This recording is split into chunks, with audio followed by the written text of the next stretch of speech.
Le syndicat national de chefs de travaux, assistants et chargés de pratiques professionnelles de tous les établissements de l'ESU de la province de la Lomami ont entamé une grève sèche depuis ce mardi 2 août sur l'ensemble de la province. Cette corporation, chapeautée par le chef de travaux Alexandre Ngoï, accuse le gouvernement congolais de ne pas répondre aux revendications de cette corporation académique. Il est sur de propos recueillis par Sylvain Fizé-Moukadi.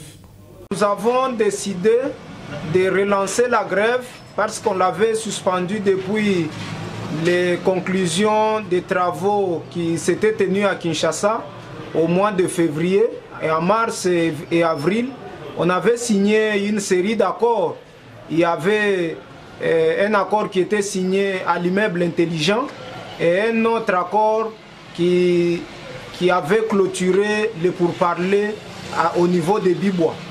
Donc à l'issue de ces négociations, on avait enregistré une suite de promesses de la part du gouvernement qui s'était engagé à prendre en charge tous les chefs de travaux et les assistants ainsi que les chargés de pratiques professionnelles de l'ensemble de la République démocratique du Congo. Mais la promesse que l'on attendait, c'était qu'on devrait avoir encore de nouvelles mécanisations au trimestre de juillet. Mais il est arrivé qu'en juillet, il n'y a eu aucune modification. Les 15% qu'on avait promis, il n'est pas arrivé.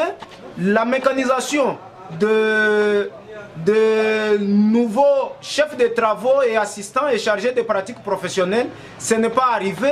Et la régularisation des grades, parce qu'il arrive que près de 80% des chefs de travaux et assistants d'eux continuent à toucher comme assistants de premier mandat.